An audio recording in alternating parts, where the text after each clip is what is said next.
নমস্কার বন্ধুরা, আজকের গল্প হায়দ্রাবাদের একটি শহর যার নাম ফিল্মনগর। এই ফিল্মনগরে একটি ফ্ল্যাটে এক দম্পতি বসবাস করতেন। তাদের কোনো সন্তান ছিল না। যিনি স্ত্রী তিনি হসপিটালে ডায়েটিশিয়ানের কাজ করতেন, আর স্বামী পশুপালনের ব্যবসা করতেন, আর ওই সমস্ত পশুপালনের ভিডিও বানাতেন আর সেই ভিডিও সোশ্যাল মিডিয়াতে আপলোড করতেন। এই যে গল্প 29শে নভেম্বর 2023-এর। এই মহিলার নাম শাহিদা ফতেমা। হঠাৎ বাড়ি থেকে নিখোঁজ হয়ে যায়। শাহিদা ফতেমার বাপের বাড়ি থেকে লাগাতার ফোন করে যায়, কিন্তু সুইচ অফ শোনা যায়। তখন তারা জামাইকে ফোন করে। জামাইয়ের নাম সৈয়দ কাত্রি। তারও মোবাইল সুইচ অফ শোনায়।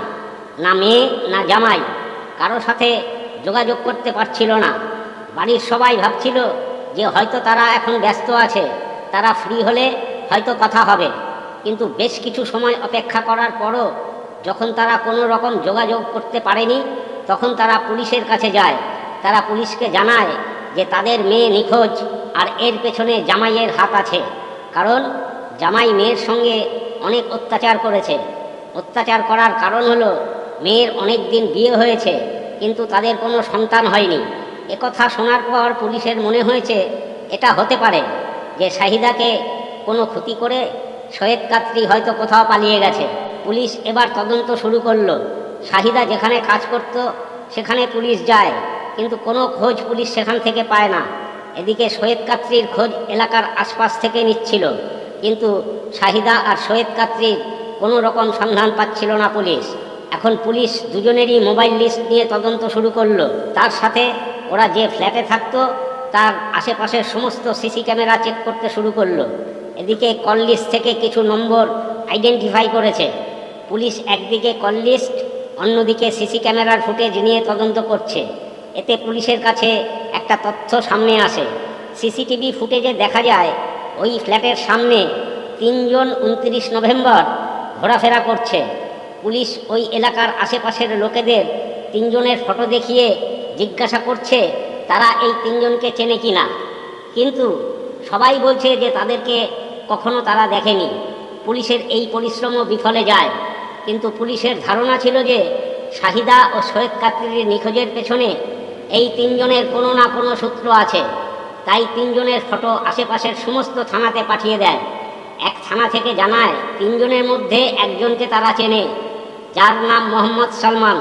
আর এটাও জানায় যে মোহাম্মদ সলমান একজন ছোটোখাটো অপরাধী। এখন আস্তে আস্তে তদন্ত ক্রমশ এগোচ্ছে। সলমনকে পুলিশ অ্যারেস্ট করে কড়াভাবে জেরা করাতে সলমন যে কাহিনী বলে তা শুনলে আপনারাও অবাক হয়ে যাবেন। মোহাম্মদ হোসেন আর আজগার শেখ মুম্বাই থাকে। ওদের দুজনকে সাথে নিয়ে শুধু সৈয়দ কাত্রি নয়, সঙ্গে শাহিদাকেও হত্যা করেছে ওই দিনই 29 নভেম্বর। কিন্তু প্রশ্ন হলো, কি এমন শত্রুতা ছিল যার জন্য দুজনকেই হত্যা করতে হলো? পুলিশ একদিকে সলমনকে কড়া ভাষাতে বিস্তারিত ঘটনার বর্ণনা জানতে থাকলো, আরেকদিকে পুলিশের একদল মুম্বাইতে আজগার শেখ ও মোহাম্মদ হোসেনের খোঁজে তল্লাশি চালায়, আর তাতে সফলও হয়। এখন তিনজনই পুলিশের কাস্টাডিতে। জিজ্ঞাসাবাদ চলছে। জিজ্ঞাসাবাদে জানতে পারে আজগারের শ্বশুরবাড়ি হায়দ্রাবাদে। আজগার সৈয়দ কাত্রির ভিডিও দেখত। আজগার সৈয়দ কাত্রির সঙ্গে দেখাও করেছে। দেখা করে সৈয়দ কাত্রির ব্যবসাতে টাকা লাগানোর ইচ্ছা প্রকাশ করে। সৈয়দ কাত্রি বলে যে ঠিক আছে, 20 লাখ টাকা ইনভেস্ট করো। আজগার তখন 20 লাখ টাকা দিয়ে দিল। কাত্রিও এও বলল 4 বছরে ভালো রিটার্নও পাবে। কিন্তু কাত্রি না কোনো ব্যবসার হিসাব দিয়েছে, না তো কোনো প্রফিট দিয়েছে, আসল টাকাও দেয়নি।